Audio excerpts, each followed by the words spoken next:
Hi, this is Kerby Anderson. Each day we take on the tough issues and provide a biblical perspective to them. The topics we cover are wide-ranging: apologetics, theology, prophecy, creation and evolution, intelligent design, marriage, family, child-rearing, the millennial generation, friends and society, politics, economics, business, religious liberty, the Constitution, public policy, foreign policy, military policy, tensions in the Middle East, abortion, homosexuality, pornography, sexual ethics, media, technology, history, and America's godly heritage. We talk about anything that affects your faith, your family, or your freedom. So don't go anywhere, because Point of View starts right now.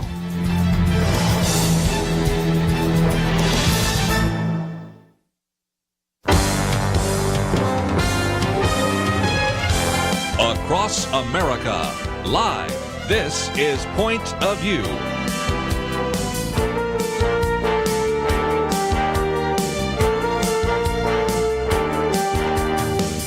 And now, Kerby Anderson. Thank you for joining me. It is the Monday edition of Point of View, and we are so grateful that you can join us today. We're going to spend some time looking at some of the issues in the news, and then Debbie Wuthnow will be with us.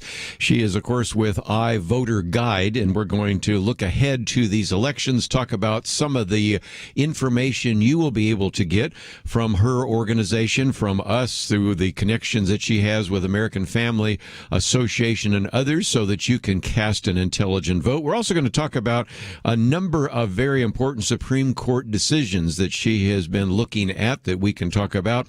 We'll spend a little bit of time with her in that regard. Next hour, we'll be talking about this new book called Perhaps. It gets us into not only questions about doubt, but also dogmatism. And there are times when we approach Scripture and we say, here's our speculation, but it's going beyond what maybe the Bible really says. Sometimes in the midst of that, people said, well, because you can't nail that down, then I have real doubts about whether or not the Bible is the Word of God. I don't, but I recognize that God hasn't given us all of the details. Probably a good thing, quite frankly. We'll get into that a little bit later. But then sometimes in the midst of that, somebody will come up with a speculation or an idea, and they become incredibly dogmatic about that. And so that's kind of the premise there of the book, Perhaps. We'll talk about some of the questions that people sometimes have which cause doubt, some of the questions that because people do not want anything to be even slightly gray, turn everything into black and white, and it leads to dogmatism. So I think it'll be a good conversation, gets us into everything from theology to apologetics to literature. I think you're going to enjoy the conversation, and that's just today. I might just mention that we are going to be this week talking again about miracles. We're going to be talking about atheism. We'll have a millennial roundtable on Thursday. Of course, we'll have our gathering once again of some of our roundtable guests, including Penedexter, who's been gone with us for a while, on Friday. So I'm looking forward to a good week. But let's start with some of the concerns. My first article says, what? 5 million people out sick this week. That's an estimate, and yet it looks like it might indeed happen. If you don't know individuals right now that have COVID, either you are unbelievably blessed to be in a very healthy place, or you don't know a lot of people, because I think almost all of us in our Sunday school classes, in our area of business, in our ministries, in our community, in our neighborhoods, maybe even our family, know people right now that have COVID. And this is, again, due primarily to Omicron. And I want to try to, again, weave my way through a couple of these, if you will, kind of rhetorical landmines that can easily blow up in your face. So let's take this step by step. First of all, on Friday, we recorded 900,000 new COVID cases, second highest day ever. Of course, the other one was 1 million. And of course, the other days, it's been like 500,000, 700,000. So we are seeing an incredible spike with Omicron.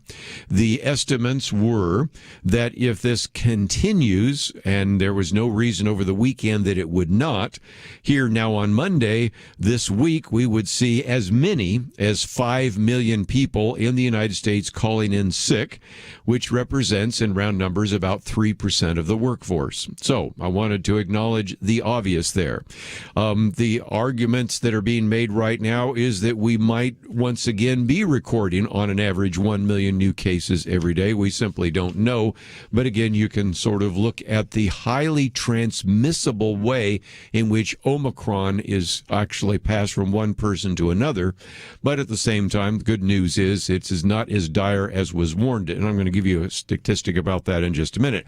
But again, this first article reminds us that hospitalizations are rising quickly, and that as a result, many experts believe infections will rise for the next few weeks. But maybe by the latter part of this month, we will then begin to see those tapering off. But who can make that prediction given just the reality of what we've faced? So on the one hand, you hear that, but it isn't as bad as everybody was saying. Jim Garrity mentioned somebody's Twitter account. I went to it, and she, turns out, is, I think it was a mother of two. She's an oncologist at Johns Hopkins University, obviously a very bright woman. But about 2 weeks ago, in round numbers, she posted this. Life in the United States in January and February is going to be almost unrecognizable to most Americans. Even the people who've managed to pretend COVID-19 wasn't happening are about to get a major wake-up call when we call 911 and no one comes, when we literally cannot enter the ER for crowds. Goes on and posts a number of these. A little bit later, she in another post said, when we go to the grocery store and find shelves empty, to pharmacies and find them closed because every single employee is out sick, please get what you need to look after your household, fill subscriptions, get over the counter. As much as I hate to, and I really do, I'm a mom, I guess she has 3 kids, got that wrong there, who had a virtual school. The idea that schools will manage to stay open is a joke. And so she makes some claims. I won't even read the rest of it. But I like how some people have responded. Well, today is January 10th, Monday, January 10th. If you call 911 right now, wouldn't recommend it, but if you need to, it's still working. Most businesses still open. No pharmacy that I know of is closed, although you can call in and share what's maybe happened in your community. So a little bit of that doomsday scenario that came out about 2 weeks ago on December 30th hasn't played out. So on the one hand, I want to be honest enough, 5 million people possibly out sick this week, 3% of the workforce. But the doom and gloom apocalypse, maybe not quite the case. Are hospital beds filling up? Yes, 78% of the country's hospital beds are being used, and about 80% of the ICU beds are being used. So that's not good. But by the way, that's down a little bit from where it was even a few days ago, and probably illustrated by the fact that when you look at what are the major issues Americans are talking about right now, the most recent AP poll, and I've got it here, we can post it if anybody really would like to see it. It used to be not so long ago, just a couple of weeks ago, that the higher rate for COVID-19 has dropped a full 16 points to 37%. The highest is still, as you might imagine, 68% on the economy. Immigration, interestingly enough, has increased to 32%. Their health care, again, dropped a little bit. So you can kind of look at the fact that still the economy is a big issue.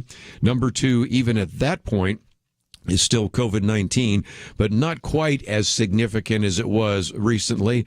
And issues like immigration have gone up, gun issues have gone up. Others that have gone down are things like politics, healthcare, climate change, and all the rest. And so those are some issues that we will, as always, continue to follow. And we'll stay on the issue of COVID just for another minute after the break, because one of the other articles we've posted is a very good piece reminding us of how some of the Supreme Court justices on Friday, when they heard oral arguments, show, as this article says, a very weak grasp of basic facts about COVID-19. And yet those individuals are going to be deciding things like a vaccine mandate and a variety of others.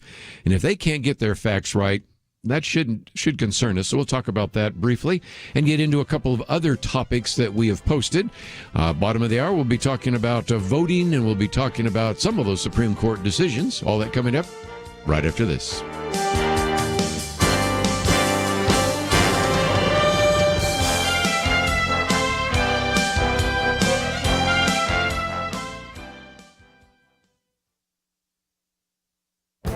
This is Viewpoints with Kerby Anderson. The possibility of military confrontation between the U.S. and China seems greater than in the last few decades. What might trigger that confrontation would be a military action by China against Taiwan. But the reason for tensions between the U.S. and China and tensions between the U.S. and Russia may be due to reasons most of us have not considered.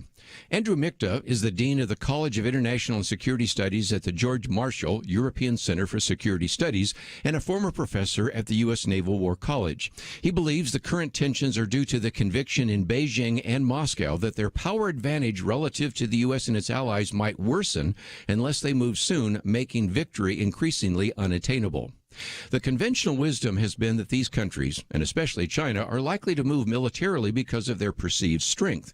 He argues that these leaders may conclude that they are getting weaker and need to strike now for several reasons.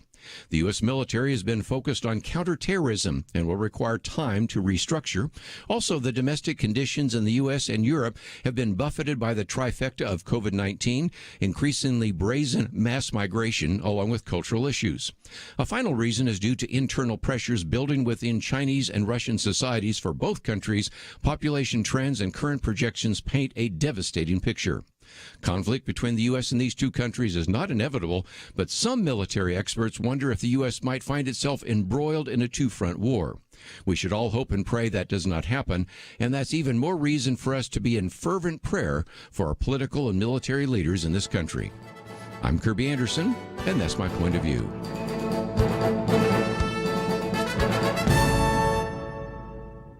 Go deeper on topics like you just heard by visiting pointofview.net. That's pointofview.net.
You're listening to Point of View, your listener-supported source for truth. Back once again, one of the cases that was before the Supreme Court on Friday, actually two cases, have to do with the issue of the vaccine mandate.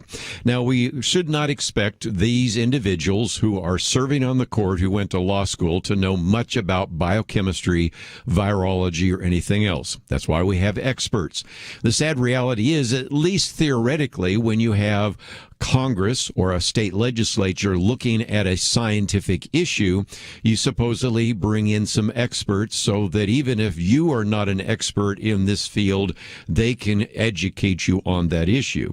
But it is, I think, a sad commentary that we have seen over the last couple of months that when Congress, for example, has to deal with an issue of biotechnology, they don't have just kind of a rudimentary understanding of science. More recently, when they were looking at one of the bills having to do with funding of the national debt, they didn't seem to know a great deal about cryptocurrency or those kinds of things. But you would expect that at least when you come to this issue, we've been with COVID-19 for a long time. And there are really good websites out there to educate you on this. And there was some pretty good evidence that, in this case, Deborah Heine, writing this piece, focuses on our 3 liberal Supreme Court justices. Not a lot has been written about this, and I think partially because everybody knows that the 3 justices are going to vote in lockstep.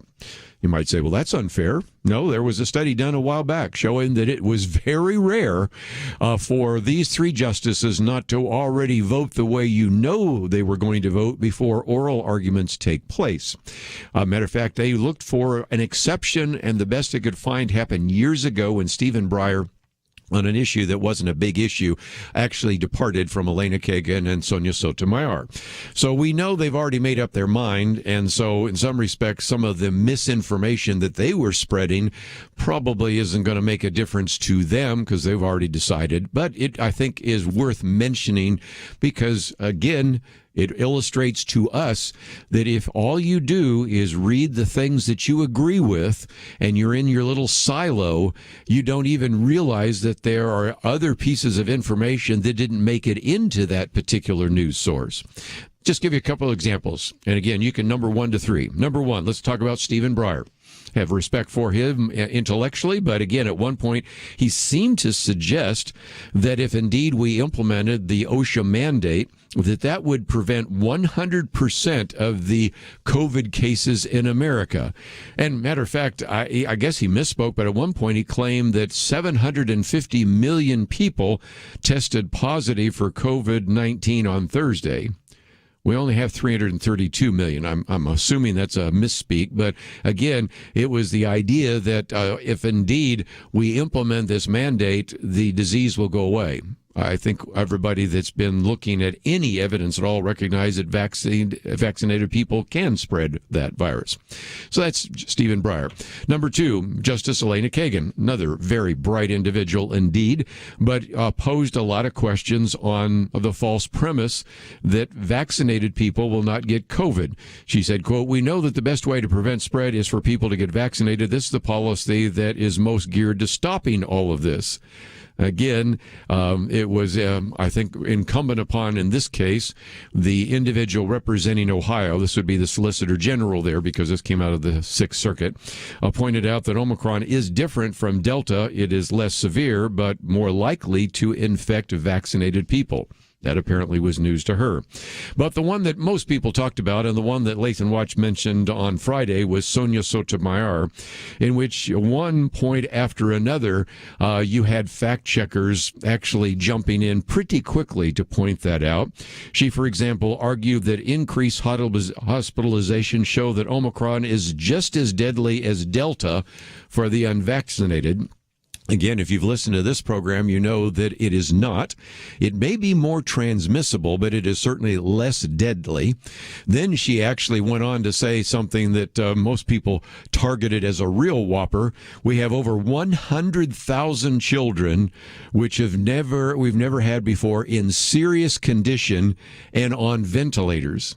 And there is a point which you have lots of fact checkers simply throwing up their hands saying, I have no idea where we get that number, because even using the reporting system at the CDC, which again sometimes tends to be a little bit high because there can be duplicates and all sorts of things, that number is 766. There is a real difference between 766 and 100,000. And so you had Joe Concha. We've interviewed him years ago. He said, fact checkers, hello. You have somebody at the Hudson Institute saying inexcusable for a justice in the Supreme Court to peddle this fear-mongering and false information. And if you go out on Twitter, you will find a lot of those. So the bottom line is that it illustrates, again, maybe a lesson we can learn, and that is don't just read the things you agree with. Don't just listen to the radio programs that you agree with. Look a little bit broader. What you'll find out is even if you're in this little isolated world, which apparently is a world where these individuals, if they listen to media at all, maybe CNN, MSNBC, NPR, I don't know what it is, there was just one erroneous statement after another, and these are the people entrusted with making decisions decisions about your future. So sleep well, America, but that is, of course, a real concern.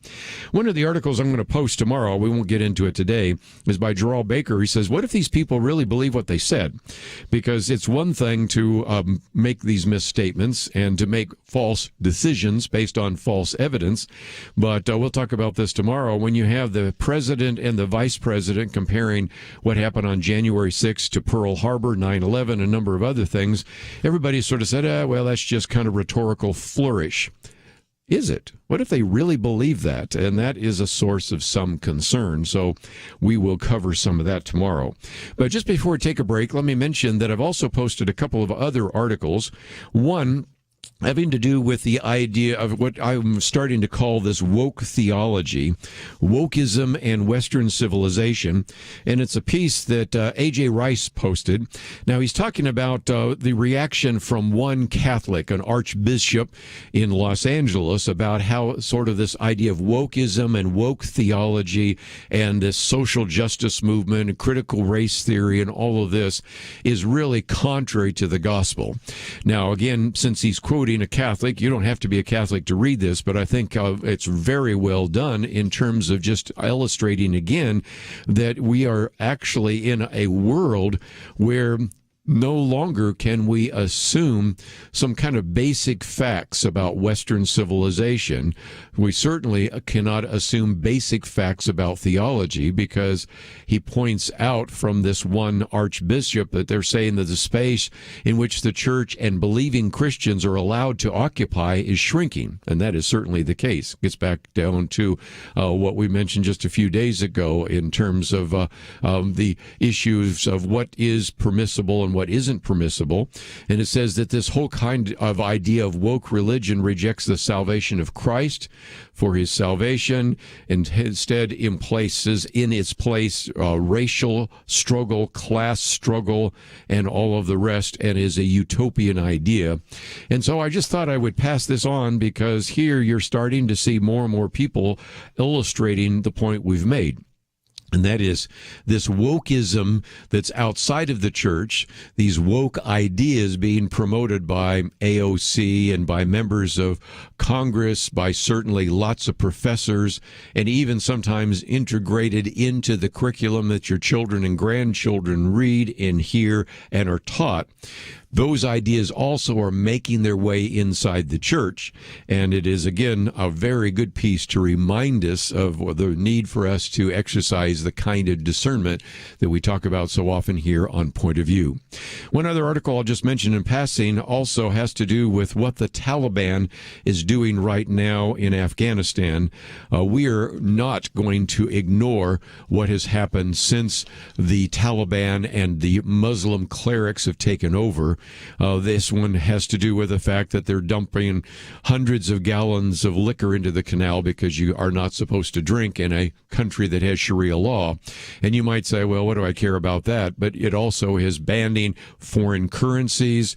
It is executing people for all sorts of different offenses. It has withdrawn rights from women.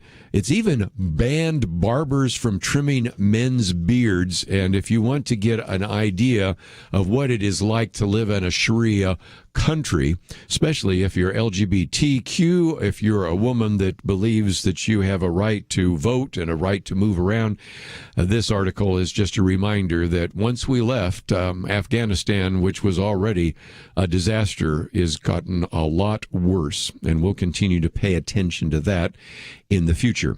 But let's take a break. When we come back, we are in an election season. I live in Texas. Do you realize that the first day for early voting is Valentine's Day? That's just a month away. So here we go. We're going to talk about that with Debbie Wuthnow and I Vote right after this. Having civil conversations about important issues seems to be harder and harder.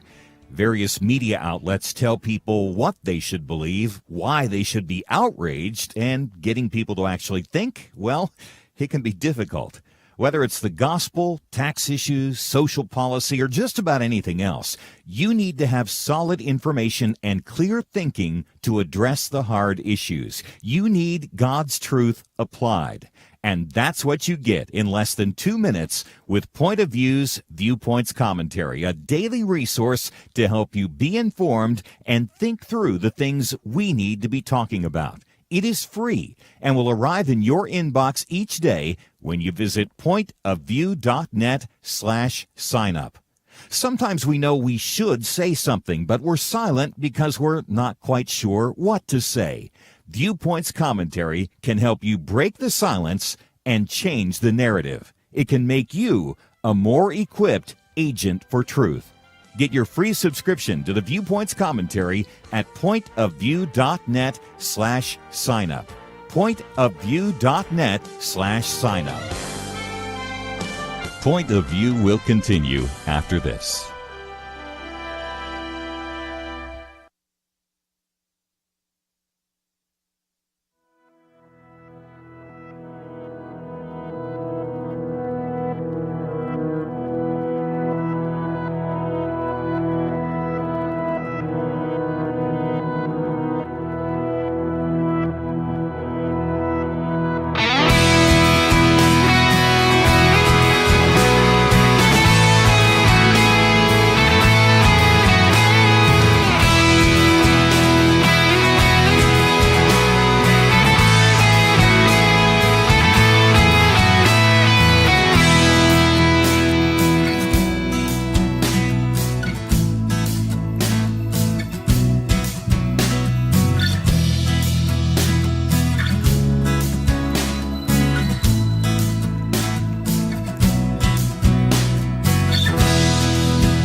You are listening to Point of View.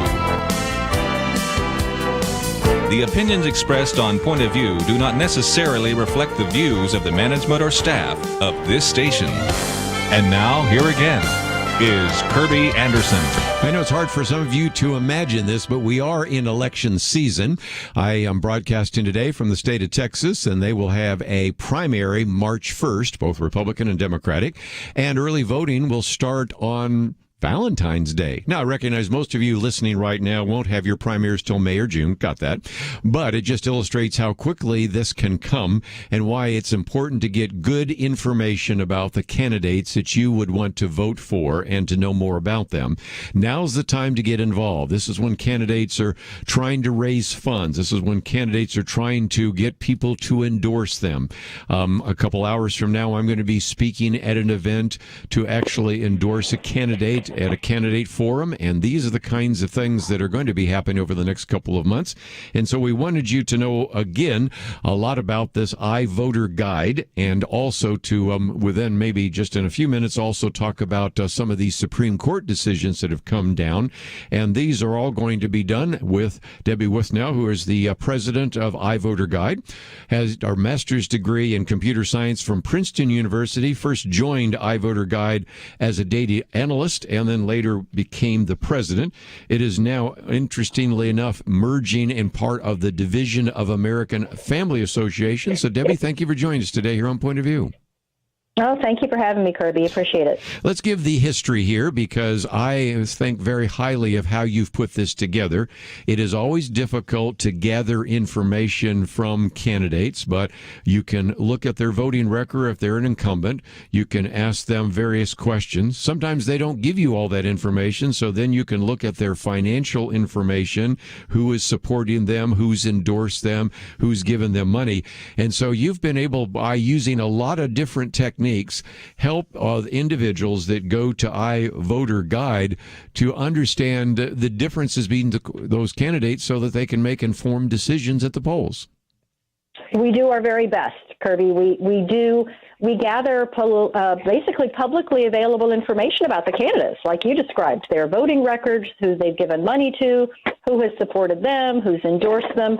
Every candidate gets to answer our it's pretty broad spectrum, about 35 questions on our issue questionnaire, and we're trying to get at fiscal issues, social issues, as well as their worldview and their values, because our most important goal is to give voters the tool to decide which candidate represents me and shares my values. But what's really unique about what iVoterGuide does is not just that we've done all the due diligence, all the digging for information. We have hundreds of volunteer panelists who then look at that information and give each candidate an evaluation or a rating, from verified conservative to verified liberal, and 7 points in between, so that you can kind of get a side-by-side picture of how we project that candidate will vote if they're elected. So iVoterGuide does the research for you, but yet doesn't tell you who to vote for. We've just given you the information for you to decide who's worthy of your vote. One of the things I like about that panel, if I can focus on that for just a few minutes, is that I've known some of the people that sit on the panel. They're very good. By having a panel, it also suggests that this isn't just one individual with a desire to get this candidate to look better, because you have to, in a sense, get everyone on the panel to pretty much set them along that spectrum. So that's good. Number two, if you find yourself saying, I want to learn a little bit more about that, you have all sorts of links so that you can dig down and look at every question and every piece of information. So if you just want kind of a quick look, you've got that. If you want to dig real deep and see all the other information, you make that available as well. So I love the transparency that you have that was used by the panel to come up with those conclusions. Well, thanks, Kerby. We really seek to trust but verify, as Reagan said, right? So we have the evaluation. You can trust that, but you can dig and see every piece of information that we use to come up with that evaluation, so that it makes sense. You know, you can read through their website. We've given you the link. You can read through their Twitter feed. We've given you the link. You can read how they've answered each of our questions, or, you know, the potentially hundreds of individuals who've supported them. You can see all those names. So, you know, all of the information is there. And in fact, when we discuss evaluating, we want to make sure that the voters have access to all of the information that we're using to come up with that evaluation. And, panels are can have some interesting discussions as they reach consensus, because we're really seeking to be accurate and data-driven. One of the things I appreciate, again, is that people can actually get what's like a personalized ballot. I'm going to encourage people to at least glance at iVoterGuide.com. Now, if you click on that and put your address down, and I hope everybody knows what their address is, then you will, when it is ready, get a ballot that then selects out those individuals based on that. Because you know as well as I do, Debbie, there are a lot of people, if you say, what congressional district are you in? They kind of look around. What senatorial, state senatorial, or state representative district you're in? They really don't know that. And so this is a way in which, first of all, even before they vote, they can check election dates, registration deadlines, even figure out where polling locations are. And so the key to all of that is go to the website and type in your address. And once you do, that gets you started down the road, right? That's the best place to start, entering your address. And there aren't any voter guides out yet. We're in the process of getting ready for that first primary, which will be in Texas. But anywhere in the nation, if you live there, you can enter your address, and we'll tell you when that election is. But you can sign up to receive our emails, and then we will notify you when the voter guide comes out in your area. That will then be personalized to you. So, we do everything we can to make it easy for you to vote, and to vote in an informed manner. Again, a division of American Family Association. Again, we have a link to iVoterGuide.com. That's a place where you can put that information in. They will notify you. And, of course, in the state of Texas right now, where I'm broadcasting from, early voting happens just in a couple of weeks. I mean, it's just amazing how quickly this has come. For many of the rest of you around the nation, you're probably not voting until May, June, or whenever. But I just wanted you to know about the iVoter Guide now. You can use it right now to make sure that you know when the election is, what registration deadlines might exist, especially if you've moved or something of that nature, where the polling locations might be, and all sorts of other information. So it's all available at iVoterGuide.com. Now, Debbie, for just a few minutes, you also have mentioned the 5 important Supreme Court decisions. That is not something you've written, but we've posted that article because, as you've said, we begin this new year of 2022, and every once in a while, I like to kind of look back on the rearview mirror and find out what happened in 2021. And there were a couple of very important Supreme Court decisions that you wanted to highlight. Can you share some of those that were most significant for you? Well, I will point to, as you mentioned, it was an article that came out of Christian Post that talked about 5 Supreme Court rulings that really impacted religious liberty, which is a key issue for iVoterGuide. The first one was being over foster care, happened in Pennsylvania, and the city of Philadelphia wanted to exclude Catholic social services for being a foster program because of their refusal to place children with same-sex couples. And the Supreme Court ruled against them, that was not something that they should be doing. So the Catholic social services can continue to determine what will be the best placement for those foster kids. So that was a victory. And it came about because of, President Trump appointing originalist justices to the Supreme Court. So that's one example of the 5. And I think it's an important one, too, because when you talk about this, you had the Chief Justice John Roberts delivered the opinion. You mentioned Catholic Charities because anybody that's listened to this program knows that years ago in Boston, you had Catholic Charities, which was doing the same thing as what was taking place in Pennsylvania. But because Massachusetts, the Commonwealth of Massachusetts, was the first state to legalize same-sex marriage, the argument is that either you have to also deal with same-sex couples that want adoption. You can't necessarily delegate that to some other agency, of which there were many, that provided adoptions for same-sex couples, or else you have to go out of business. And Catholic Charities, which had existed for more than a century, and basically went out of business. So this decision coming down from the Supreme Court having to do with what took place in the city of Philadelphia is a very significant case. So I'm going to take a break and we'll come back and pick out a couple of other of these important Supreme Court decisions. And again, if you find yourself saying, well, I'd like to read that in its entirety, it is the last article that we've posted right now on our website at pointofview.net. And so we'll come back and spend some time talking with Debbie. And again, I would encourage you to visit the website, which is pointofview.net, or you can go directly to, again, iVoterGuide.com. Might as well sign up, get some of that information. We'll come back and pick out one or two other of these very important Supreme Court decisions, because I think that these are an illustration of some of the victories that have been taking place in terms of religious liberty. And we'll also talk about, of course, the issue of life as well as liberty. So we'll get into some of these right after these messages. But again, all of it available at our website, pointofview.net or iVoterGuide.com. We'll be right back.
Now, back to Point of View, your listener-supported source for truth. Back for a few more minutes today, and we are with, again, Debbie Wuthnow. She's the president of iVoterGuide. We have information about that on the website, but we're also talking about a piece that was in the Christian Post about many of these Supreme Court decisions. And Debbie, I thought we might talk about one that might be confusing to individuals, and it has to do with the fact that the state of California was trying to compel nonprofits to disclose private donor information. Now, a lot lot of people would say, well, I would think you'd be in favor of transparency, but sometimes that transparency has been used against individuals. And since we're using California, let's go back to California, where a man by the name of Brendan Eich, who was an individual who was one of the co-founders of Mozilla, when they were able to uncover the fact that years ago he actually sent some money to the campaign to define marriage as between one man and one woman. That was controversial, as hard as you can imagine how controversial that might have been, and was used to basically force him out of that company. This is the co-founder of this organization. You can imagine how those same kinds of pieces of information could be used against you and me. And so this was a decision that came down having to deal with the fact that we want individuals to have the freedom, the First Amendment freedom, the religious freedom, the freedom of exercise and free exercise to be able to support an organization without having to be then doxxed and put out and then vilified and in some cases driven out of their jobs simply because they have supported something that some of the people on the left don't agree with. Well, it's intimidation that the left has used, like in the Mozilla case, and even in this ruling, the plaintiffs had shown that they and their supporters, and it was Americans for Prosperity Foundation that the law was involved in the lawsuit. They were subjected to bomb threats and protests and stalkings and physical violence, all for a political position that they took. And that's what we were fighting to protect, was the individual's ability to support something they believed in without threats of violence. So that's, and it was a victory. So the justices found that, that information shall remain private, as it has been private, to protect individuals' ability to support those organizations. One other one I thought I might mention, since before I did this show, used to speak a lot more on college campuses. The case in this case was ruled 8-1, so everybody seemingly agreed with the idea that a student who was seeking damages from a university there in the state of Georgia should be actually protected, because the argument is that you have speech policies that would actually prohibit, in this case, a Christian student from addressing some of those issues. And I've been on campuses before where they have kind of a free speech platform, and one minute you got a Marxist up there, the next minute you've got a Christian sharing the gospel, and next minute you've got somebody, a climate activist. That's called free speech, and I'm glad to see that in this case we even got many of the liberal justices to agree that free speech is free speech, whether you like the speech or not, whether you think a Christian should have the free speech rights on a college campus, in this case in Georgia, or not. And so, again, just a great victory for our religious liberty. Oh, it's a huge victory. And if you look at what's happened on college campuses with, trigger warnings and safe spaces, this is preserving that freedom to share something that everybody may not want to hear it, but that's what free speech is all about, is to hear different perspectives and different opinions, and that freedom was protected. So that's a great victory. Well, again, you can read all 5 of those victories. I think they're very good. But Debbie, I thought just for a few minutes, we've been looking in the rearview mirror. Let's look out the windshield here, because one of the other things I know you want to talk about is Dobbs versus Jackson Women's Health Organization, because it is quite possible that this could change the whole ruling of Roe v. Wade. Now, you and I right now live in the state of Texas. I think you live down in Austin. I'm up here in Dallas, but we have seen what has already happened with the heartbeat law. But what do you see maybe coming down from the Supreme Court on this issue of abortion? We've all been praying. The odds are that something is going to change. They're not just going to leave the current state of the abortion law, or they wouldn't have heard the case.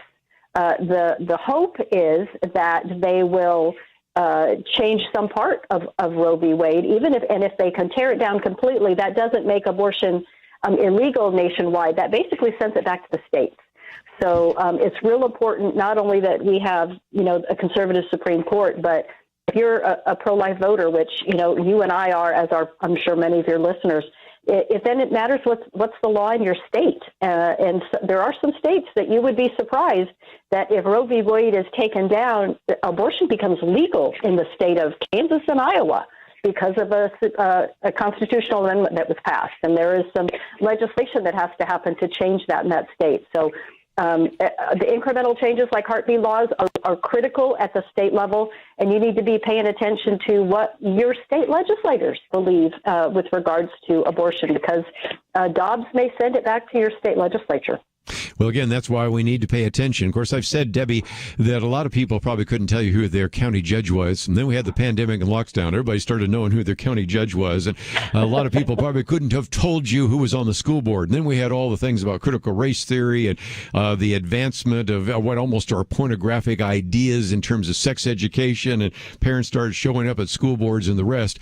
But again, if you ask the average person, who is your state senator, who's your state representative, they probably can't tell you. And the bottom line is they can find out by going to iVoterGuide.com.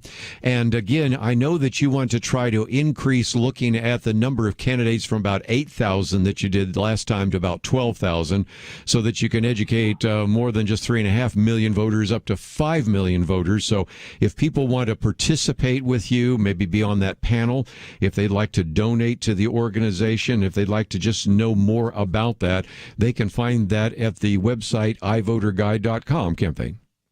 That is correct. You go to iVoterGuide.com, enter your address, and then you'll have the opportunity to sign up for our email list.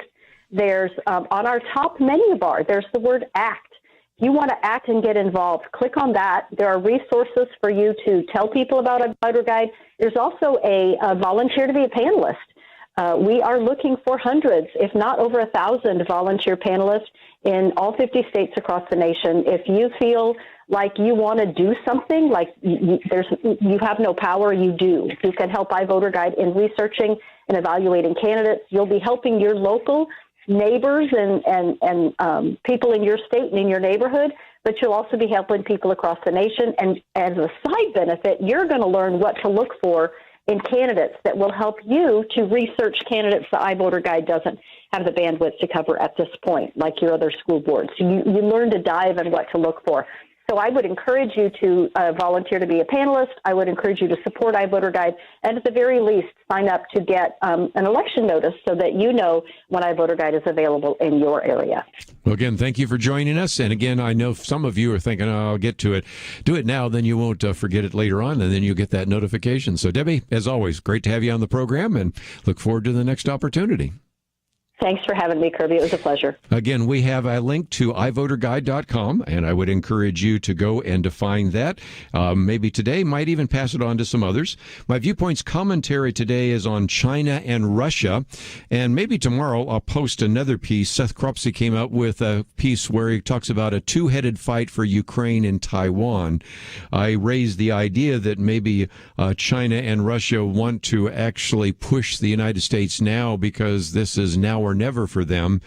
Seth Cropsey, we'll talk about this tomorrow in my piece that I'll post, is suggesting maybe the two even want to work together because it would be very difficult for the United States to, in a sense, be involved in a two-front war. I'm hoping we don't go to war at all, but you can kind of see how some of those ideas might develop. So again, we'll get into some of those conversations tomorrow. But when we come back from the break, Joshua McNall will be with us. We'll be talking about his book, Perhaps. That'll take us into theology, apologetics, maybe even a little bit into literature, and I think you will enjoy that conversation. That's coming up right after these important messages. We live in a digital generation. Point of View is reaching this often overly plugged-in generation with truth. You can keep up with us 24 hours a day using your phone, your tablet, your laptop, or your desktop. Search for the Point of View radio talk show on Facebook, where you can keep up with today's issues, learn about current and upcoming guests by liking us on Facebook. Also, follow us on Twitter. Our handle is @PointOfViewRTS. That stands for Point of View Radio Talk Show. Learn, interact, make a difference with Point of View using new media. And here's one way you can make a big difference. Help us increase our reach by spreading the word among your friends. Share a Facebook post. Tag us in a tweet. With enough joining us to plant seeds, we'll see a tremendous harvest. Come on, it only takes a minute. Search for Point of View Radio Talk Show on Facebook, @PointOfViewRTS on Twitter, and subscribe to the Point of View Radio Talk Show channel on YouTube. Learn, interact, share. the Point of View radio talk show. Point of View will continue after this.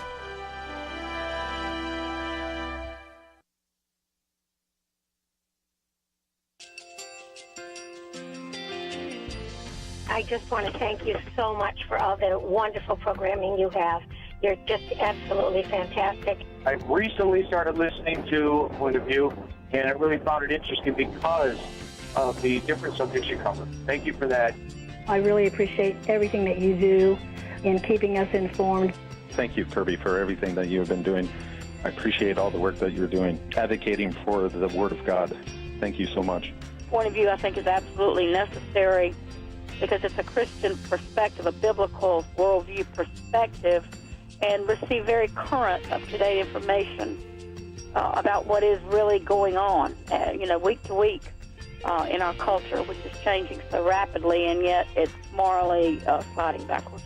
Yeah, I just, first of all, I thank you guys. Y'all's program is wonderful, and enjoy it every day. I learn so much every time I listen to it. Point of View radio talk show.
Hi, this is Kerby Anderson. Each day we take on the tough issues and provide a biblical perspective to them. The topics we cover are wide-ranging.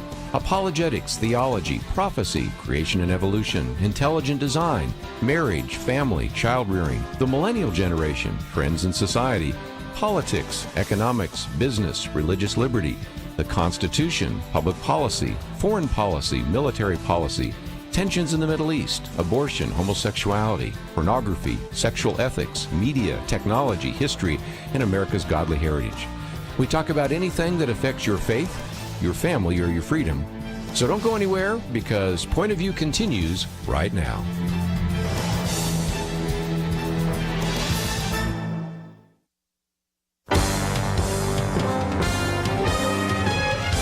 Across America, live. This is Point of View.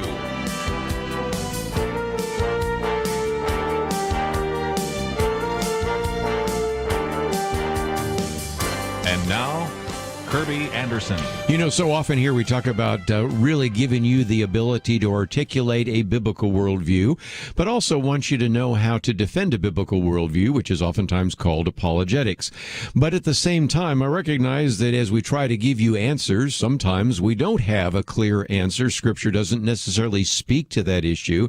And what I've noticed is one of two extremes that sometimes surface. If I begin to answer, and even as recently as yesterday in my Sunday school class, we have an opportunity where I teach through for a while, and at the end they have these little slips of paper, and they're called Ask Kerby. And both of the questions were really difficult questions. I won't go into all the details. And both of those, it required a little bit of speculation. Now, I again have a Sunday school class of people that have been Christians for a long period of time, so this doesn't necessarily raise, I think, doubts in their minds. But if I had done this in front of young Christians, what you have sometimes are a number of kids that go, well, if we don't know that, and the Bible doesn't speak to that, well, what else do we not know about the Bible? And you kind of get down the road of doubt.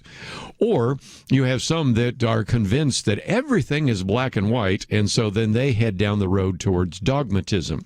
The title of this book is Perhaps. It's based in part on a comment by N.T. Wright, who's been on the program with us before, who said, to believe in providence often means saying perhaps. And so we're going to get into this idea of doubt and dogmatism and the concept of perhaps.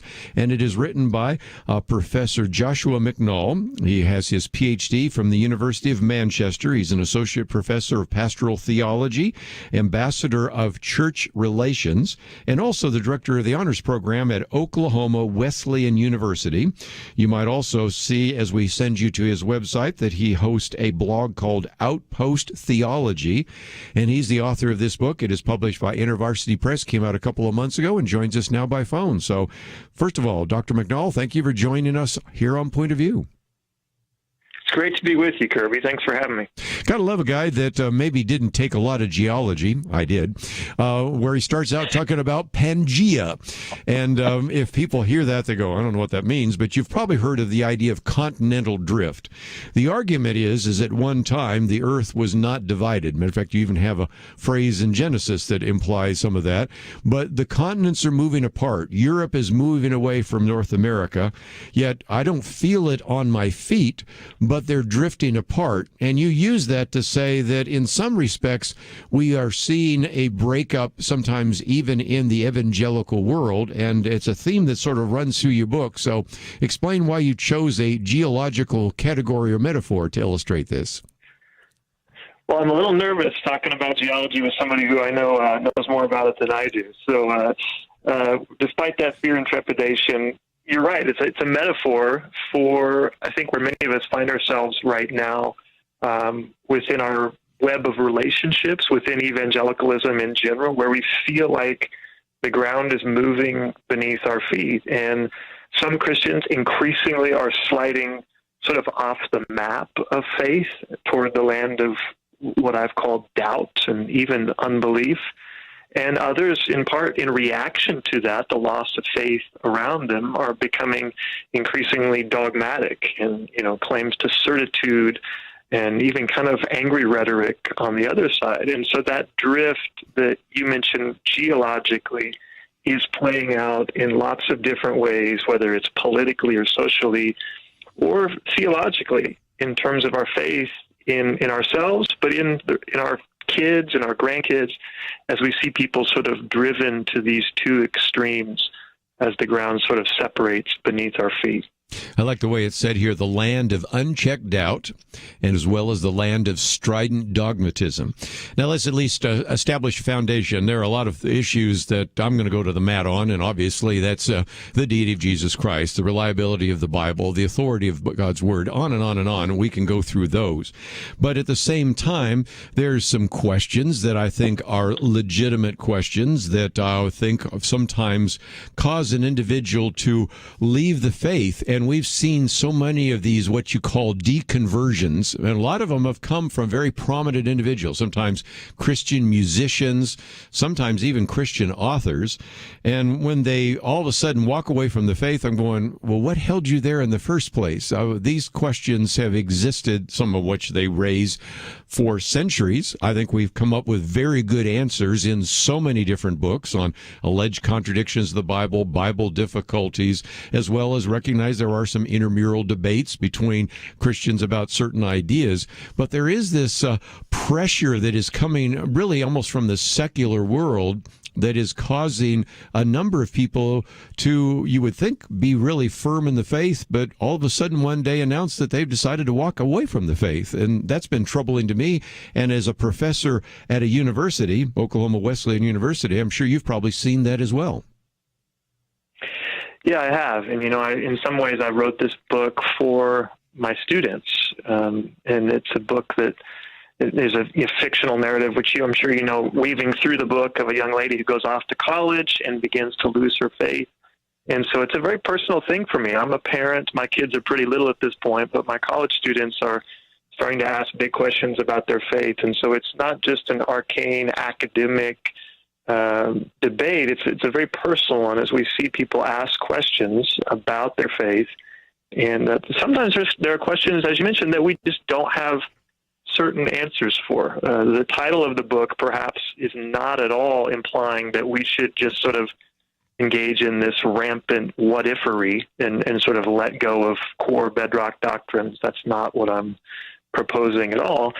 But it is asking the question of what is the place of speculation? What is the place of the imagination as we ask some of these hard questions that in many cases my students are asking in the classroom. Well, and again, we'll take a break, but when we come back, I'd like to have you address this issue of imagine if you're an Orthodox Jew and you believe that God is one, and you then hear that this particular traveling preacher or rabbi starts saying things like, I and the Father are one. Before Abraham was, I am.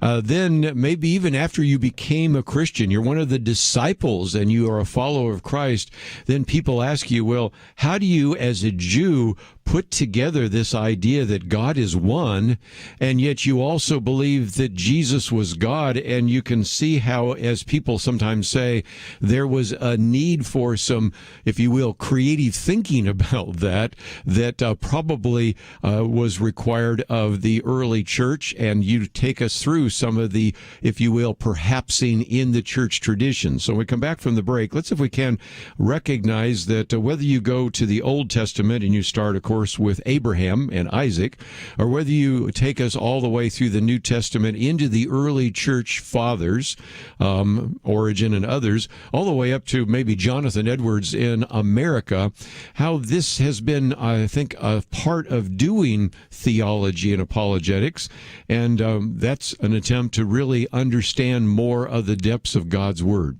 So let's take a break. When we come back, we're going to spend some time talking with Joshua McNall. He is Associate Professor at Oklahoma Wesleyan University's head of the honors program, as well as an ambassador of church relations and a teacher, of course, of pastoral theology. The book is entitled Perhaps, and it's Reclaiming the Space Between Doubt and Dogmatism. We'll talk about that from a church history point of view right after this.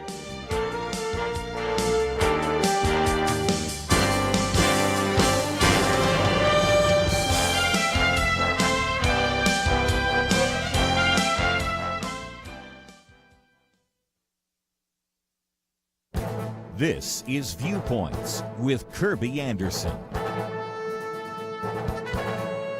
The possibility of military confrontation between the U.S. and China seems greater than in the last few decades. What might trigger that confrontation would be a military action by China against Taiwan.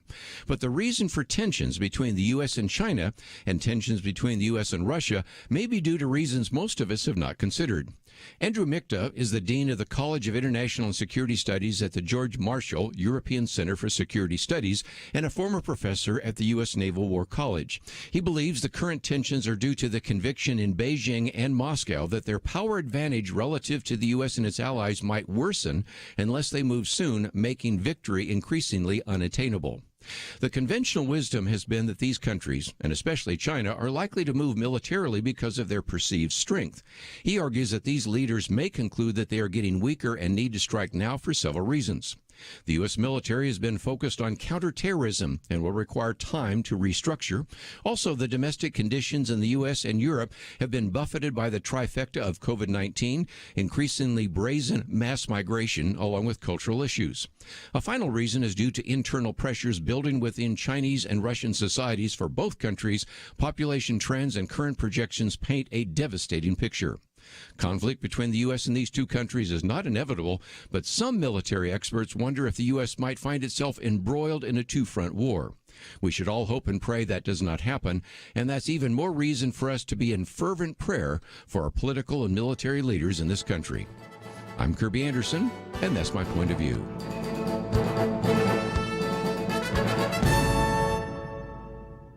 Go deeper on topics like you just heard by visiting pointofview.net. That's pointofview.net.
You're listening to Point of View, your listener-supported source for truth. Back once again as we talk about the book, Perhaps, Reclaiming the Space Between Doubt and Dogmatism. Going to focus on, for just a few minutes, understanding this idea of perhaps. Then we'll look at against dogmatism, then a section on against doubt, and then finally practicing perhaps. A lot of that, again, going to our guest, Joshua McNall, actually relates, I would say, to what we find not only in the Old Testament and in the New Testament, but in the early church, this idea of imagination, because there's a sense in which the scriptures don't give us all the answers. And I jokingly say that if you're a seminary professor, that's called job security, because there's always more depths to plumb in the scriptures. There are a lot of things that are very clear in scripture. There's some things that are not. And so those of us, of course, I only am occasionally a visiting lecturer at a seminary, but those of us that actually do this for a living spend time getting into some of those difficult issues. But whether it's Abraham, as you talk about in one of the chapters, all the way to Jonathan Edwards, we've always needed a little bit of imagination, a little bit of thinking some of these scriptural thoughts more deeply to begin to come to the conclusions that we have today in terms of our, if you will, our catechism or our systematic theology. Wouldn't you agree? Yeah, I would agree entirely. We have to look to the past, and that means chiefly to the scriptures. But we can also look to church tradition to learn lessons on how to employ the Christian imagination and what I call this kind of sacred speculation. And so that's what I try to do in the book, looking chiefly to the scriptures. And you mentioned the story of Abraham, Isaac, Abraham being willing to offer his son Isaac, but then next to church tradition to sort of see how theologians have exercise their Christian imagination in fruitful ways, but also in ways that weren't always helpful as we look through the centuries. And so, again, one of the things that you do is through some of those chapters is to address that issue. But before we get into this issue of doubt and dogmatism and the rest, you do have a chapter on guardrails, because our liberal friends out there, people that maybe are in churches that have a very liberal theology, they want to put everything up for grabs. And there is a sense in which the scriptures do allow us to have a little bit of speculation, maybe reimagination of certain things that aren't well described, but that doesn't mean that we can just throw everything out, does it? That's right. Yeah, and so what I try to do in chapter 3, which is the one you mentioned, is to lay forth some guardrails. Of course, we all know just driving down the roadway, especially on maybe a mountain roadway, a guardrail is not necessarily going to keep you from going over the cliff. But it can be helpful to sort of keep you on the road and show you where some of the boundary markers are. And so that chapter is trying to provide some basic guardrails for the use of the Christian imagination and speculation in our own lives. Well, again, I want to mention the fact that there are those chapters there, but I thought it would be really helpful to focus on the middle part of the book. And the first one is against dogmatism. Great quote from To Kill a Mockingbird. Sometimes the Bible in the hand of one man is worse than a whiskey bottle in the hand of another. Okay, so we recognize that. But I got to love the title of this chapter, The Survival of the Shrillest. Now, let me just mention for a minute, Joshua, that not only do I have my foot in the theological area, but I also have my foot in the political area.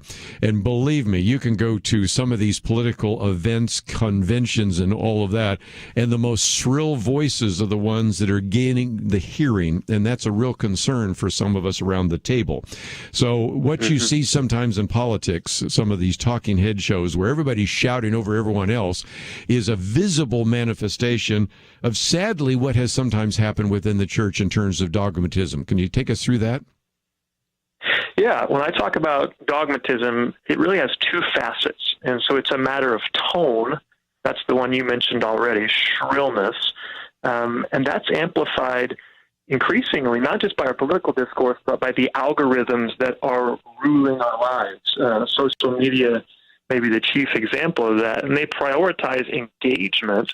And because they prioritize engagement, they don't care if that engagement is raising your blood pressure or making you red in the face. They're going to amplify the most outrageous, the shrillest voices in the room because it keeps us, staring at our smartphones. So that's the first aspect to dogmatism. It's a kind of shrillness of tone. It's what Paul talks about as like the clanging gongs and cymbals that are incredibly loud. They get a lot of attention, but they're probably spreading more heat than light. That's the first aspect, the tone of dogmatism. But the second thing I mean by dogmatism is really a matter of emphasis. Yeah. And it's a claim to certainty on issues where maybe we don't have complete sort of mathematical certitude, where maybe we should hold those issues a little bit more loosely.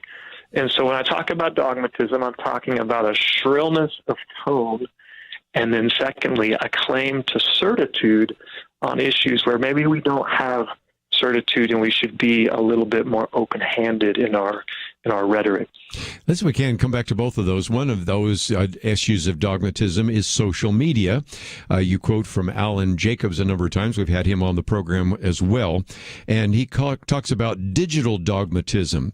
If you want to get a feel for that, type in a search like Calvinism, predestination, whatever, and you will just be overwhelmed by sometimes just almost the mean-spiritedness that individuals may take on. So it could be Arminianism, pre-Calvinism. I mean, you can pick up any. I mean, I just picked a couple there, but there are a lot of those issues, baptism and the rest. And my goodness, where's the love between brothers and sisters in the Lord? I don't see it. So obviously the shrillness, but you also identify something else, what you call kind of this idea of psychological certainty, the idea that I can really nail this down. And frankly, I think some of that may be, you can disagree with me, but I think some of that comes from the Enlightenment or modernity, this modern world that says, well, science always tells us that 2 + 2 = 4. I can honestly understand the chemical composition of water, H2O.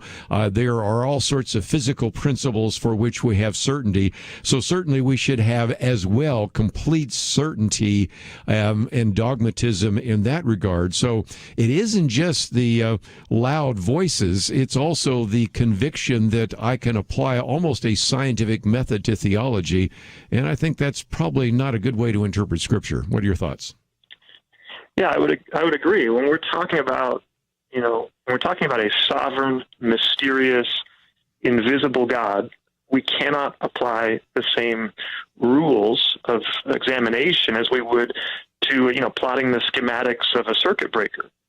God is not to be analyzed and sort of put in a box like that. And so sometimes we try to apply the regimen of certitude or analysis that we use for physical things, say in science, to God. And we say, well, if God doesn't measure up to that standard, then we're just going to chuck the whole God thing entirely. Or maybe on the other side, sometimes we're going to claim evidence that's really not there to make our case seem stronger. And we're applying rules to God that are really, that may be applicable if God were a thing, if he were an idol, but they don't work for the God of Scripture.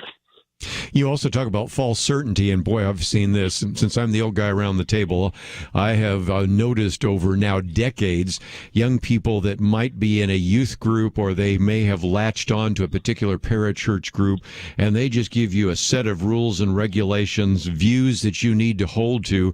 Then they go off to the university, and maybe just one of those rules or one of those theological propositions which are dogmatically communicated begins to be challenged, and the whole faith commitment just collapses like a Jenga group of tiles. And it's been, I think, one of the saddest things that I've seen, because one time you had kids that looked really gifted and really interested in growing in their Christian faith, but it was resting on some of the false certainty that isn't necessarily in the Scriptures.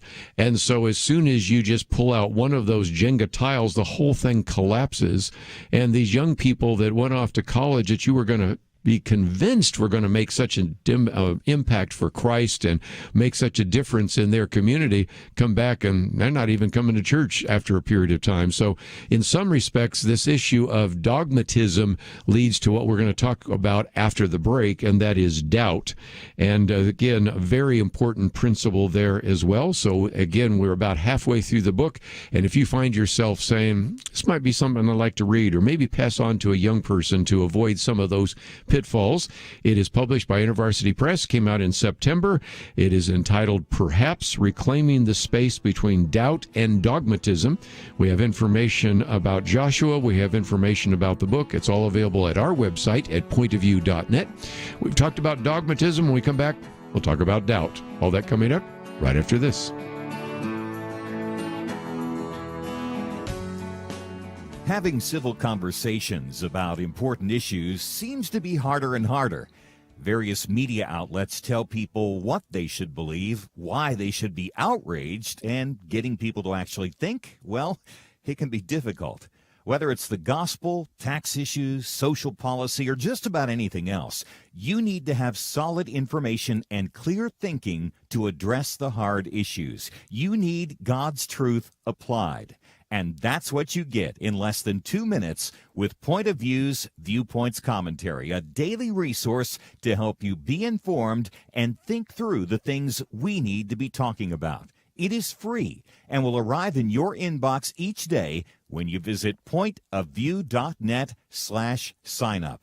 Sometimes we know we should say something, but we're silent because we're not quite sure what to say.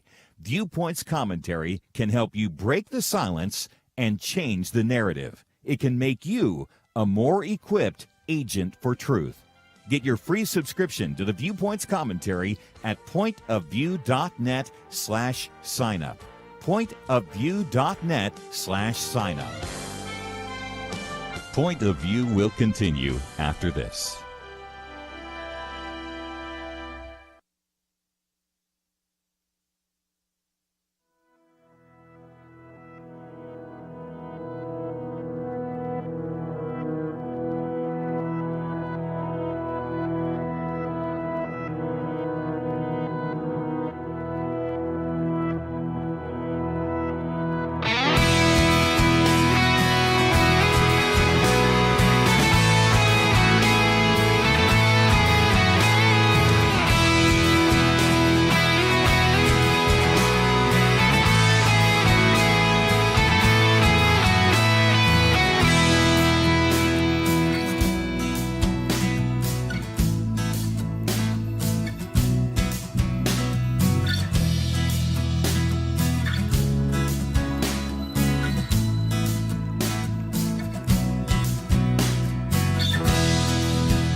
You are listening to Point of View. The opinions expressed on Point of View do not necessarily reflect the views of the management or staff of this station. And now, here again is Kerby Anderson. Back once again, we are privileged to have with us for a little bit longer Professor Joshua McNall. Let me just mention that we are talking about his book, Perhaps, but let me also encourage you to go to his website. You don't have to even know how to spell his name because we have it there, but it's joshuamcnall.com. There is a blog, and for just a minute, I thought we might, Dr. McNall, talk about what is available because it has information about books, your podcast, and a number of other resources. So if somebody would want to interact with you, that's the best way to do so, isn't it? Yeah, they can go to joshuamcnall.com. That's my blog, and I update it semi-regularly. Try to focus on writing books as well as blog posts. But I host a podcast, which is called Outpost Theology I like to think of it as kind of at the intersection of theology, culture, and the church. And I interview different authors of books on the New Testament or books on theology and culture, and just talk to them about their work, hopefully in a way that's accessible for everybody and not just for academics or theologians. And again, it's podcast/outpost.theology, and you can find all of that information at our website at pointofview.net. And so again, let's get into some other aspects of this. We've talked about dogmatism. How about doubt? And right off the bat, you talk about descending Santa Scala, which is basically the sacred steps. And you use that as kind of an illustration of, in some respects, we're engaged, if you can change the metaphor, of a wrestling match of faith. Can you explain that to us? Yeah, Descending Santa Scala is a story from Martin Luther's life when he was still a Catholic monk, and he finally had the chance to visit Rome, and he had the chance to pray his way up the sacred steps, which were, according to tradition, the steps that Christ had stood upon when he was on trial before Pontius Pilate. And Luther prays his way on his knees up the sacred steps, and he gets to the top and he looks out over the city of Rome and he says, "Who knows if it is true?" And it's this admission of uncertainty. Who knows if it is true? And he's not talking about, who knows if Jesus is Lord or who knows if the Bible is true. What he's saying is, who knows if this particular tradition is true? And it's an honest admission of doubt or at least uncertainty in his life. And that leads me to ask the question, what kind of doubt is good? What kind of doubt is sort of neutral? And what kinds of doubt are the kinds that Scripture actually speaks against as problematic in those passages that many of us are familiar with, which warn against certain kinds of doubt? One of the things that we promote every year here at Point of View is we do a mind games camp, that is Pro Ministries does, and we always say to the students that you can ask any question. We have a question box, and they can even write it out. We don't know their handwriting, so they can feel free to ask those questions, but I cannot tell you the number of times, Joshua, we've had students say, I asked this question of my youth leader, and they said, "You're not supposed to have that kind of question." And no, just have faith. And we in the church too many times say that if you have an honest question, that shows you don't have faith, and you shouldn't have those kinds of questions. Yet, if you look at this, we talk about Thomas having doubt. You have a section here about doubt after the resurrection. And so in some respects, we have not served some of the young people well by telling them that they could never have doubts and they can never have honest questions. Yeah, I think that's right. And I think what tends to happen as youth pastors, as parents, as leaders, when we create an environment where people don't feel comfortable asking their questions, it's not that those questions go away. It's just that they will take them to environments that are not necessarily the best in which to get their questions answered. The internet, YouTube, things like that, again, sort of run by those algorithms I mentioned, are not going to necessarily elevate the most helpful voices. And so I think it's crucial that we create environments where people can ask those questions without feeling shamed. And then I think, secondly, it's crucial, just like we did with dogmatism, to define what the Bible means by doubt. And that's one of the things I try to do in the book. When you have a passage, like let's say, for instance, James chapter 1, it talks about the one who doubts being like a wave of the sea blown and tossed by the wind. Yes. The scriptures, generally, when they speak about doubt, they're not talking about uncertainty. They're not talking about a person who just has questions, honest questions. Typically, they're talking about a person who has divided loyalties. Right. Faith is a matter of allegiance to Christ as King, to Jesus as Lord. And so doubt is more a person who has divided loyalties or who wants to just sort of sit on the fence eternally without having to commit That's what the Scripture condemns when it speaks of doubt. It's not condemning a person who just has honest questions or genuine uncertainty. And I think that can be a liberating thing for people to hear when they are in this wrestling match of faith. And I use that metaphor intentionally, just as Jacob wrestles with the angel or wrestles with the Lord. Faith involves a wrestling match. It's sometimes a struggle. It's not just a bed of roses. And we will have moments of extreme pain, trauma, uncertainty. That's not necessarily what the Bible is condemning when it talks about doubt. Again, great section there on doubt and the divided soul. And we're talking about kind of a divided heart, or as you said, a divided loyalty, which is very different than a person that has honest questions. Now, again, when you do apologetics, when you do evangelism, sometimes you have to recognize that sometimes there are honest questions and sometimes there are excuses. And yet, I think there is a tendency sometimes for people to think, well, somebody asks us questions, maybe as a non-Christian, well, they're just trying to avoid the gospel. No, I recognize that the heart cannot accept what the mind rejects. And so we should be able to give reasoned answers. The scriptures talk about being able to give evidence for that.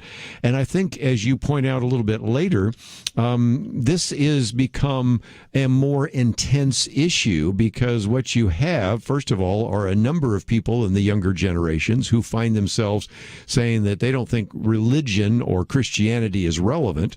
And then you have a section where you talk about the God delusion, Richard Dawkins, Samuel Harris, or Sam Harris, and Christopher Hitchens, and Daniel Dennett, and all sorts of individuals that are really working hard, if they can, to change your view. Or you also mentioned Carl Sagan's pale blue dot to suggest that we're just a very insignificant dot in the solar system and in the universe. So there are some things that really are warring against our soul. And for individuals to say, you shouldn't have any questions, well, we live in a world where there are just a lot of questions that we as Christians need to be able to provide answers for, don't you think?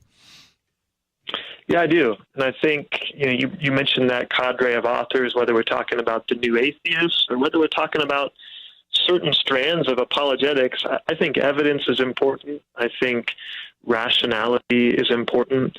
But I also think that we need to reclaim the space of art, of literature, because many times I think people enlist reason to sort of back up decisions that were made with the gut and that were made deeper down, so to speak. And so as we defend the Christian faith, as we talk about it, we can't simply remain in the realm of sort of cerebral information, but we have to attack the affections. And that's where literature, even inspired works of fiction, come into play. People like C.S. Lewis, they didn't just write sort of apologetic treatises that we know well, like Mere Christianity. They also delved into the realm of fiction and art, because that's a crucial part of this wrestling match as well. Appeals to beauty and goodness and meaning, as well as the truth. And as we say so often here, when we talk about this idea of sort of almost a cultural or artistic apologetics, Jesus didn't give us systematic theology. He said, consider a man, and then he starts telling a story. Or consider the lilies of the field, or using a mustard seed as an illustration, whatever it might be, and using all sorts of, if you will, storytelling, artistic ways of communicating God's truth. So we need to take a break. When we come back, we will finish off a section here in Perhaps called Practicing Perhaps.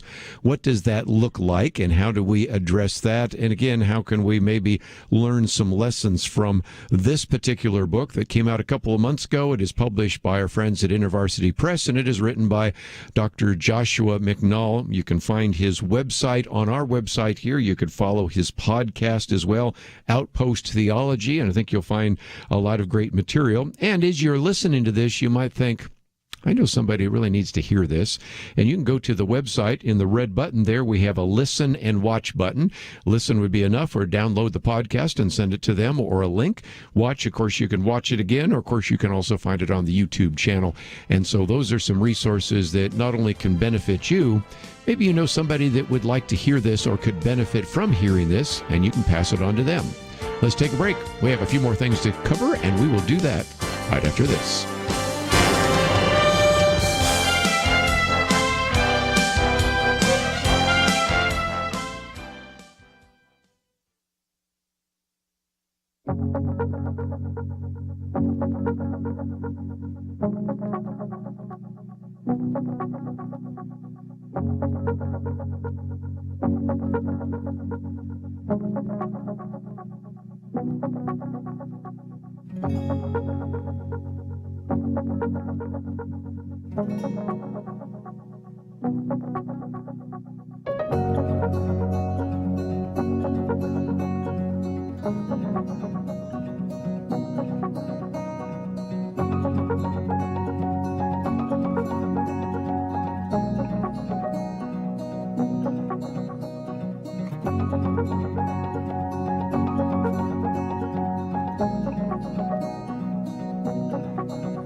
Now, back to Point of View, your listener-supported source for truth. Back for a few more minutes as we talk with Joshua McNall about his book, Perhaps.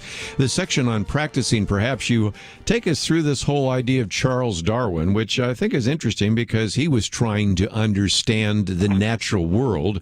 And so you use that as just one example. And how many times have we had, debates about creation, evolution, intelligent design, and the rest? But I think it's a good illustration of how this idea of perhaps, that on the one hand we have atheists that are saying that there is no meaning to the universe, and there are other individuals maybe trying to bring total clarity to something that is still a little bit obscure. And I think that's a good example, but one of many that you have, in which it's important for us to maybe exercise this concept of perhaps. Yeah, the last three chapters just sort of look at three particular areas where Christians have said perhaps, where we have these sort of big questions that we don't feel like Scripture necessarily answers. The first one, as you mentioned, involves Charles Darwin's question about the suffering of the lower creatures. He's talking about animals. He's not talking about human suffering. And, he mentions in a letter later in his life that when he was aboard the Beagle, he was mocked by the other people on the ship for looking at the Bible as this sort of unanswerable moral authority. And he says that over the years, one of the things that led him toward the land of doubt, that's not his word, but, away from traditional Christian faith, was this question that he had about the suffering of animals long before humans arrive on the scene, and that it seemed sort of out of place with the creator of unbounded goodness that so many lower creatures would suffer for no apparent reason. And so that first case study is looking at Darwin's question. Well, what do we do about that? How should Christians think about the suffering of animals in primal history, and how that fits together with the creator of unbounded goodness? I just sort of lay out some of the options there. I try to take what I call a non-contrastive solution, which is something I take from Jonathan Edwards, to say, how can we maybe think through that in a way that honors Scripture, but also honors science as well. So that's a case study from sort of early history. The next one is looking at Romans 9 and the question of divine sovereignty. When Paul talks about in Romans 9, what if God, right, created some vessels for common use and others as vessels of wrath? And I talk about a friend of mine who, a very bright guy, just came up to me one day in the gym and he said, I don't like Paul. And I said, well, why not? And he said, well, Paul says that God made some people to be trash cans. And I said, what? I don't remember that verse. Can you help me? And he says, well, Romans 9:22, God made some people to be trash cans. And he's talking about vessels of wrath. And so I look at that verse in Romans 9, and I think it's fascinating that Paul frames that verse as a what-if question. We've been talking about, perhapsing and speculation. What if God? And he doesn't actually answer the question. The Greek there is sort of incomplete. And so I look at that question. Again, it's a practical concern, trying to answer a question that my friend had. And then lastly, moving to the end of history, C.S. Lewis and the Great Divorce and questions people have about the afterlife. So those are the three case studies at the end of the book. And I think one of the things that you do is illustrate one of the points that we were making just a few minutes ago, and that is the value, for example, of using literature. Because, for example, you start out the section, What If God, sort of saying, for example, what possibly would be the Apostle Paul's reaction to John Steinbeck's East of Eden. And then in the last chapter, you have a section here on, the marriage supper and the great divorce. So there is a value in using some of these artistic issues, some of these areas of literature to not only communicate the gospel, but maybe even begin to answer some of those questions. Yeah, I think if we're going to talk about the imagination, then, the form needs to match the content. And so each of those case studies, I try to pair with a classic work of fiction. And as you mentioned, Steinbeck is the one that I deal with for Romans 9, because if you've read East of Eden, it's this meditation on predestination and divine sovereignty and human freedom. It's just one of my favorite novels of all time, just incredible work. And then for the chapter on Darwin and dead animals, I deal with Romeo and Juliet, because Romeo and Juliet is a play about an apparently tragic sacrifice that results in a surprising reconciliation of these two families, the Montagues and the Capulets, at the end of the story. And then lastly, C.S. Lewis, The Great Divorce, I think is one of my favorite fictional works as well, and I use that to look at questions about the afterlife and things like that. Well, again, we have information about you and your website, the Blogcast. Again, some students might be thinking, well, I would love to go and study under somebody that has this kind of depth and experience. So, again, that's at Oklahoma Wesleyan University. But one last time, the book is entitled Perhaps Reclaiming the Space Between Doubt and Dogmatism. About 240 pages, published by our good friends at InterVarsity Press. I think you'll find it very helpful. And if people want to follow you on the podcast, they can just go where you normally will find podcasts and look for Outpost.theology. Is that right? Yeah, it's called Outpost Theology. I host that. You can get that wherever you download your podcasts. And then JoshuaMcNall.com is my is my website. I really appreciate you having me on the show today. We'll appreciate you joining us. Thank you for writing the book, and thank you for giving us an hour, and we look forward to the next opportunity. So, again, the book is entitled Perhaps. Let's take a break, but just before we wind down the day, let me mention a couple of things. First of all, tomorrow we're going to have J.P. Moreland with us. We're going to be talking about the issue of miracles. We've done this before, if you've noticed. We did one on the case for miracles and did that with our friend Lee Strobel. Then we did a week ago another one on miracles. This one's a little more practical look at miracles, but we thought that since so many people are writing books on miracles, hey, it'd be a good idea to cover some of that. Also noticing a lot of people writing a book, Peace and Shalom. Of course, we've talked with Chip Ingram. Last week we had Jeremiah Johnston. So those are some books that we have talked about and we'll continue to cover here as well. I might just mention that when we have some time in the second hour, I'll get back to what is today my Viewpoints commentary on China and Russia, and I will post a piece tomorrow on the two-headed fight for Ukraine and Taiwan. We'll talk a little bit about this issue of foreign policy, because is it possible that actually, though Russia and China don't necessarily get along, but if they simultaneously challenge this issue and Russia goes into Ukraine and China goes into Taiwan, I'm not sure the United States could actually handle two conflicts at the same time. I'm not sure our current president is even up to it, but that's another whole issue. So we'll talk about that tomorrow. And we'll probably get back into the issue of voting. We, of course, talked today with Debbie Wuthnow, but here is something I predicted in one of my Viewpoints commentaries.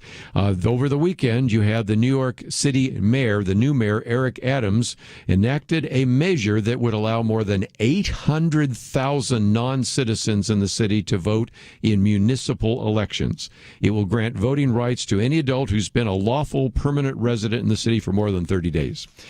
I told you this was coming, and this is going to be an issue to talk about as well.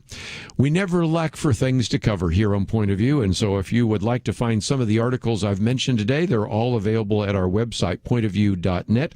My Viewpoints commentary is on China and Russia, and of course, a book that we just mentioned, perhaps we have information about that on the website there as well. If you'd like to listen to either of those interviews, you can download the watch or listen link that is there for you to watch or to pass it on to others.